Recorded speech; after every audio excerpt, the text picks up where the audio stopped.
Hi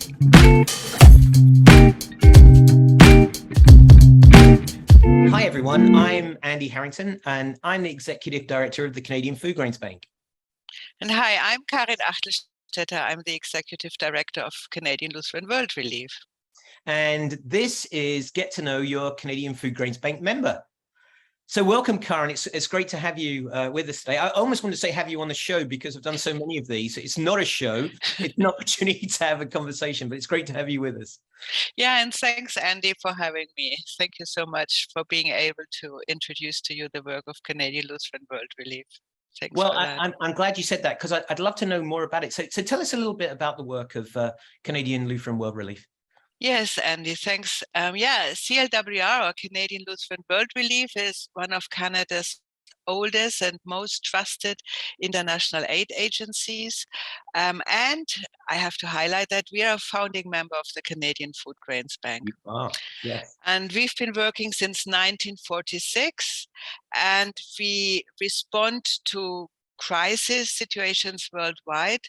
We focus on displacement, on refugees, and we want to challenge the root causes of displacement, for example, hunger and poverty.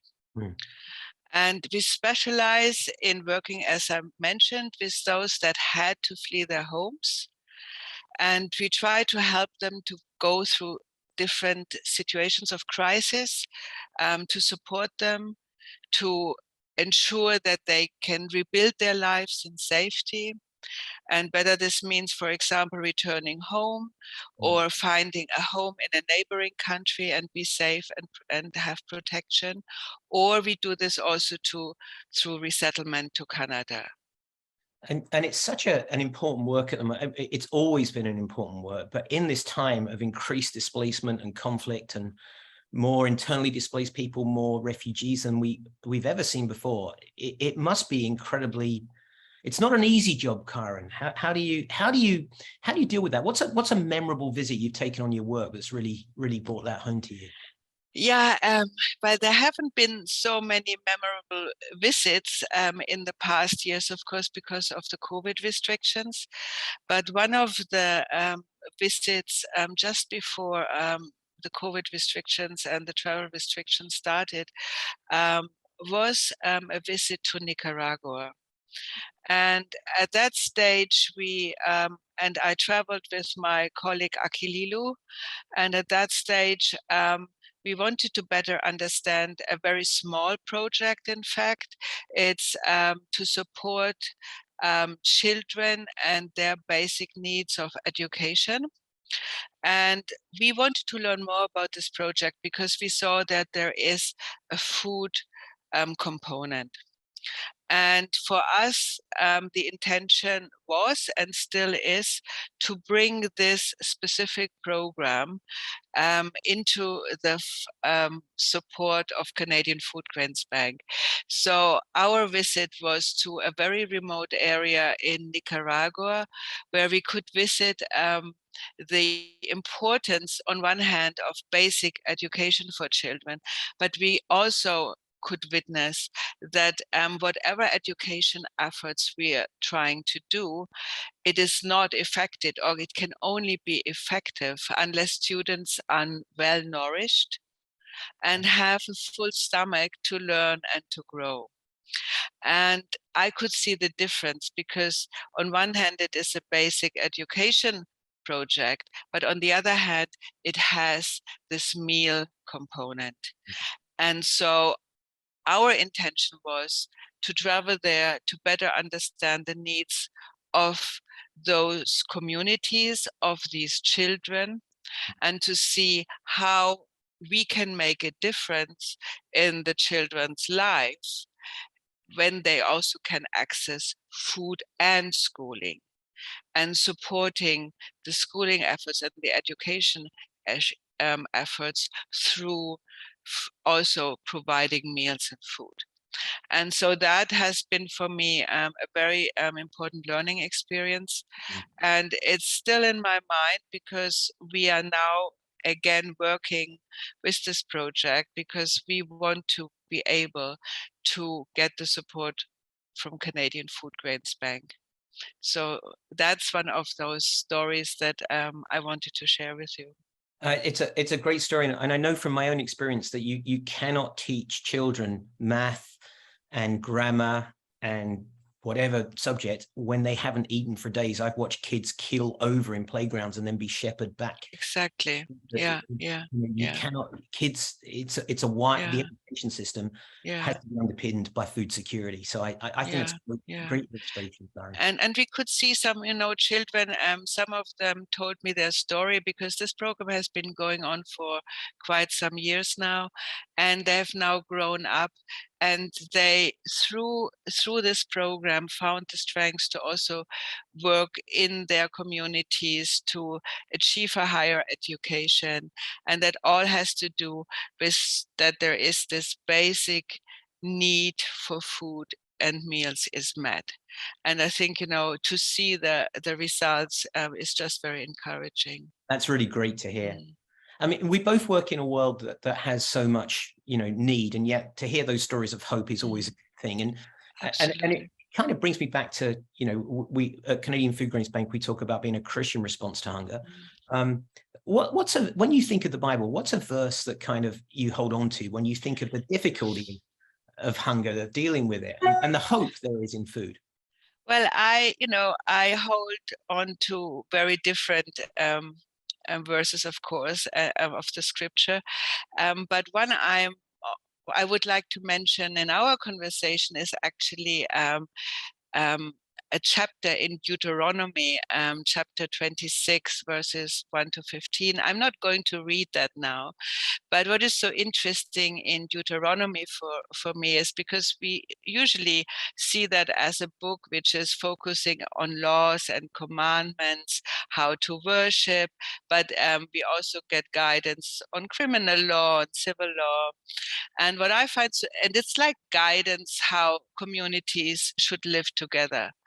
And what struck me in this specific text, and perhaps if you have time and people have time, they can read all the 15 verses of chapter 26, is how there are instructions, or how the Israelites are instructed to take the sum of 3 years' tithe and to spread the harvest amongst the foreigners, the widows, and the orphans. That means to share the produce with those that are the most vulnerable, and to do this in their communities. And it says in the scripture, in the Bible, it says, so that all may be filled. So that means that nobody goes hungry. And for me, it's just amazing, this pragmatism, but also that it speaks to a concept which much later came back into our discourse, in the humanitarian sector, and this is the rights-based approach. And I see here already in this text a clear direction that food security is that this is a right. And this is so important for me to say, that this has a very long tradition. This is not a new discussion.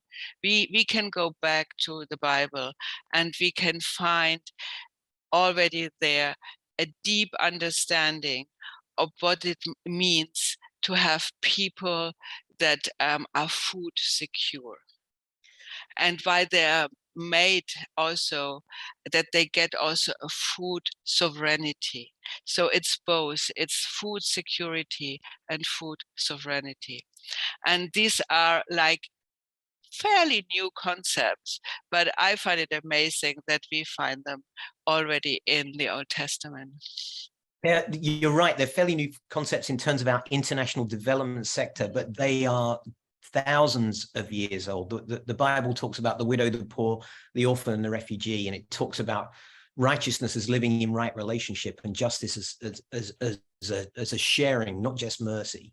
And it's lovely to hear you say that. That's such a great underpinning of things we're talking about in a philosophical realm at conference, and knowing that this is conferences, and knowing that this has been around for thousands of years and is enshrined in our faith. So I'm so glad you shared that. When When you think about that, when you think about the work of CLWR, when you think about all the things you're involved in, I know you're involved in so much, actually, having played with you. What is it you're most excited about right now?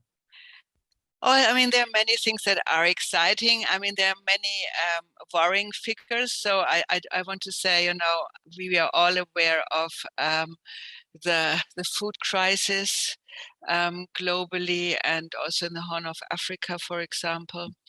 And I want to talk about our Nexus projects. We have two. We have one in Burundi and one in Ethiopia. And what I find so interesting, and I don't want to talk so much about the technical aspects of what is Nexus, but I think what we see is how important it is to listen to the communities we serve and to make sure that our work reflects the real experience of people that are facing hunger. And one of the things I think we are seeing and one of the things we are learning is that emergency and development go hand in hand. They are not a linear process from emergency to sustainable development, but they overlap. And as communities face new crisis situations, they also are working towards development and sustainable development. And so I'm so glad that we have the opportunity to be part of Nexus projects now. And that makes me really happy and that makes me excited. And I think this is a response to the hunger crisis if we don't think just in emergency or in sustainable development. You know what, I couldn't agree more. And at Canadian Foodgrains Bank, that's something we're very engaged in alongside you and with some of our other members. That move, you know, Nexus being humanitarian used to be over here and long-term development used to be over here. And we're trying to join these emergency responses into longer-term development. Exactly. The point you make is a very good one, that with all that's going on in the world, with the increase of conflict, with the stronger effects of climate change, with displacement, with economic disruptions, it used to be we did emergency help and then we did development help. And now those two things have to intertwine because some of those crises aren't short anymore. You know, we're in the Horn of Africa, we're entering the 5th disrupted rainy season. It's historic. So I know the work you're doing in that, and I think it's absolutely critical, Karin. Thank you. And I'm happy I will share this with my staff, of course, with my colleagues. Yeah. Final question for you. You are a founder member of the Foodgrains Bank, which I always think is an amazing thing when I think of those original members coming together and saying, let's share. Here we are. Next year is going to be our 40th anniversary. What do you like most about being a member of the Foodgrains Bank?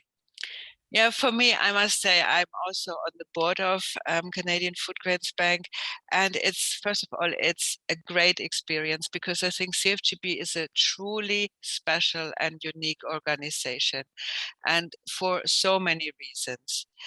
Because I think on one hand, CFGB is effective of bringing us all to one table, and I think this is so important. We are Christians. We are from different traditions, but we come together under a simple and powerful conviction that no one should be hungry.